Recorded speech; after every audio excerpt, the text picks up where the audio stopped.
What's good, y'all? Welcome back to the channel. Like, share, subscribe, comment, IG to top bottom video, and we're just gonna get right into it. So today, I'll be doing an update video I did last week, talking about Montana of 300. Like I said in the last video, if y'all are unfamiliar with Montana of 300, Swag, Why I Be Piping You, that's one of his songs. And also, when I was doing, I forgot about this, his Chirac remix was also very, very big around that time. So there were two songs you might know him for. Outside of that, in the recent years, he hasn't really had much hits, but he still has a little bit of relevance, enough for us to talk about it and be reported on. So last week, or yeah, I think it was last, or I don't remember the exact date, but like I said, I posted it. He was charged with resisting a peace officer, trespassing, and let me look at it one more time. So resisting the peace, criminal trespassing, and aggravated domestic battery. So those were the three charges he was brought in on. The reason this update is even coming this week is because we finally have got the body cam footage. One, I do want to say though, with all this body cam footage I've been doing, when the hell body cam footage start coming out this quick? Like this and the Marcus Jordan one, I've never seen these two incidents. I've never seen body cam footage come out this quick. Like the Lil Reese body cam footage I was doing, that was from April and June, and I did that last month. On top, they just released some Vine body cam footage, Vine off 1700 body cam footage from 2021. They just released some Bow Wow body cam footage from 2019. So I want y'all to understand why in these two incidents this body cam footage came out so quick. But that's not necessary. So in this body cam footage, let me say this first. Last week I said without the body cam footage and without them giving a real report, we don't actually have a story. Obviously the body cam footage paints the story, but what I said what the story could be is he, broke in, hit on this woman. The cops come and he gets aggressive with the cops. I do have to apologize to Montana 300 for that, because that is not at all what the fuck happened. And I think this whole shit was some bullshit. Not gonna lie to you.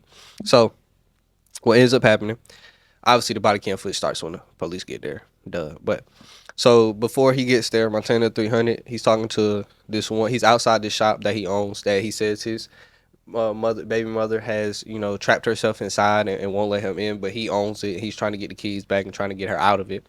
So he pulls up and her sister is outside. Sister outside waiting in the car. Her sister texts her to lock the door. He's out here and act like you're not there. So I guess talking to her sister, I don't know, I would assume at first, because he didn't know that it was cordial at first. He was just like, damn, where she at and all this talking. And then he said he seen on her phone where she had texted his baby mother and tell her to lock the doors and act like she went inside. So obviously he see this, he go back to the door, he gets to banging, trying to get in, banging. She don't answer.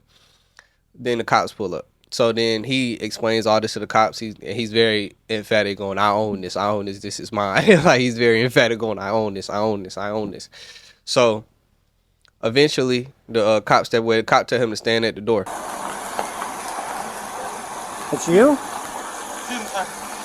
I'll talk to you in a second. So what's going on? Do what? I'm not getting in your car. What is this all about? This is the shop I paid for my girlfriend. I just found out on her phone she told my girlfriend to lock the door. I don't want to. She told my girlfriend to lock the door. Everything in here I paid for. Okay. So she's in here. She's locked me out. I paid for everything in here. So the girlfriend is in there? She's in there, and she told her to lock the door as we pulled up. And she told me she must be washing hair. I tapped on the door over and over with my pocket knife, and it's still. I said nobody's in there. Then I see her phone. She says the door is locked. When I see her phone, she said lock the door. Okay. So I'm knocking on the door. So who's this to you? This is her sister. So while the cop is, stepping away, trying to handle some other, not handle some other things, but handle something else involved with the incident, while he stands there, you can't see because obviously the cop is turned away. But I don't know. She opens the door. He finally gets inside. She doesn't think she thinks the banging stopped, so she thinks no one's there, or I don't know exactly what happened with that scenario. But somehow the door opened. He tries to grab for the keys. And she begins to just scream emphatically, like it's like he really was about to do something to her. So, all right.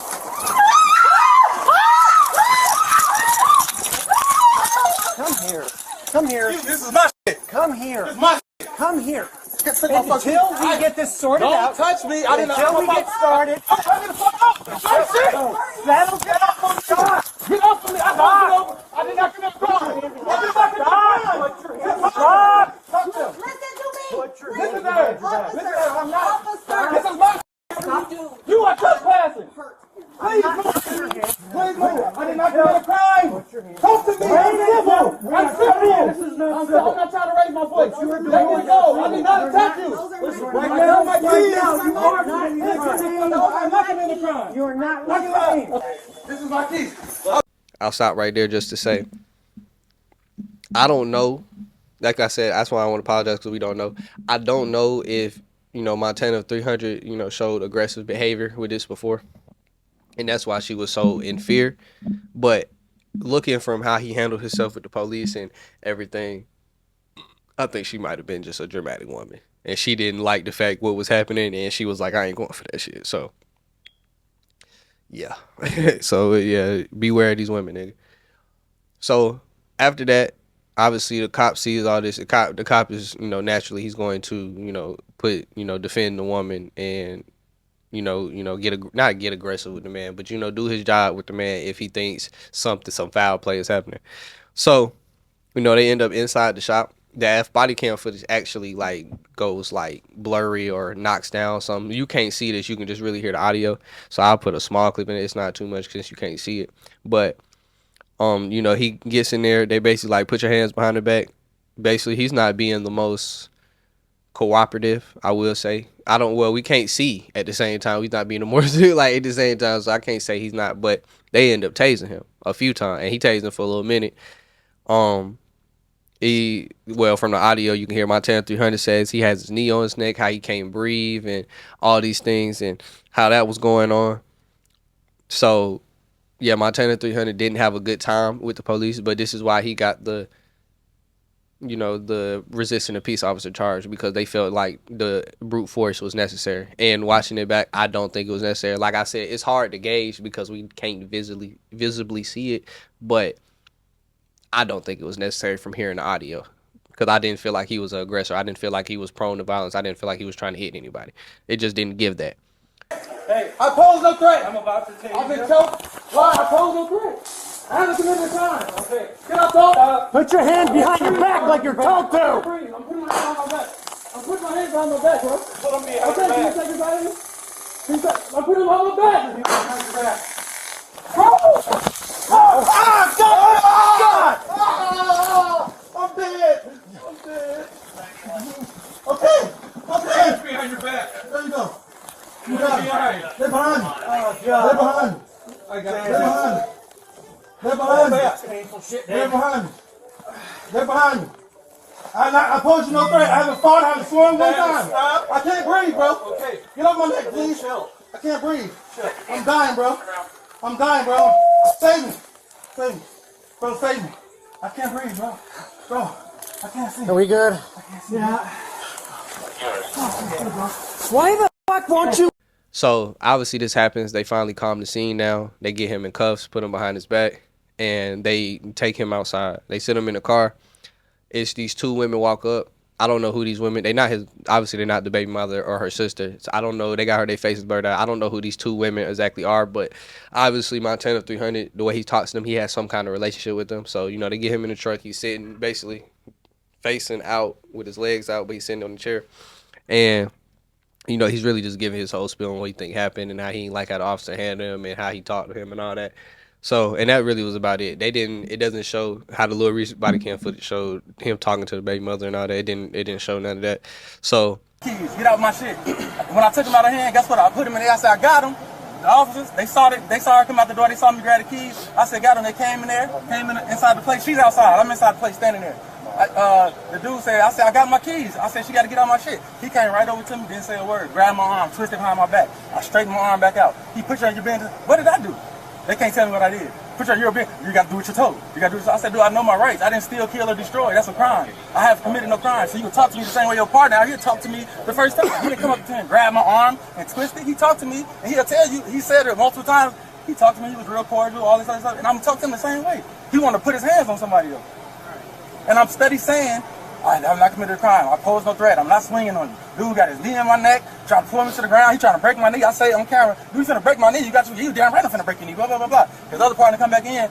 He see they trying to struggle to get me down. I'm just trying to stand straight up. They trying to put me down. Tell come in. I grab her wrist, take. Yeah, the incident was very, very the headlines was misleading. Let me be honest. The headlines was definitely misleading. I don't think any of this was necessary. Like I said, I don't know the whole picture. I don't know he's previously been abusive. It doesn't look like that from criminal records, and it doesn't appear. Seeing him, he doesn't appear to be that kind of person. But we never know what happens behind closed doors. But I felt like the police. It did sound like a little bit he was not being 100% cooperative, but I felt like the shit the police was doing was very unnecessary. I don't feel like the tase was necessary. Even if he put a knee on his neck, I don't feel like neither of them was necessary for how he was talking. And he didn't say anything about harming anybody. He didn't say I'm gonna fuck the cop up, I'm gonna hit this. He didn't say nothing like that. And the cop, so I felt like that was unnecessary. I felt like this whole situation was unnecessary and could have been avoided, but he tried to. Well, he tried to handle it peacefully. He pulled up, probably thinking she was just gonna give him the keys and all that. But what he probably should have done, and this would have, changed the whole situation. He should have came with the police. He should have, and I'm not, and I'll be honest, I'm not a fan of cops. So this is not something I would be like, yeah, let's just do it. It's not, but I just feel like this would have been the best scenario because like he said, he owns it. So she would be trespassing if she's not the one giving up the keys, and she's not the one if you come with the cops first. But the fact is you came, the fact that they called the cops, which I would assume either the baby mother inside did or the sister in the car. Well, he didn't say the sister did, so I assume the baby mother inside called the cops. And it just would have been a different scenario if you call, and then you wouldn't have to deal with the potentially of them being aggressive, even though he probably shouldn't have moved. But we don't know exactly what happened if she just opened the door. Because if she just opened the door, then he ain't do nothing wrong. He was just standing in the right spot trying to get his key. So, yeah, it's a very, very, very, very tricky situation. So, y'all, with these domestic abuse situations, y'all be careful with these women. Also, like I said, I got to apologize to Montana 300 because I just assumed he was out here beating bitches. I'm sorry. Like, share, subscribe, comment, IG, TikTok, bottom video, and we out.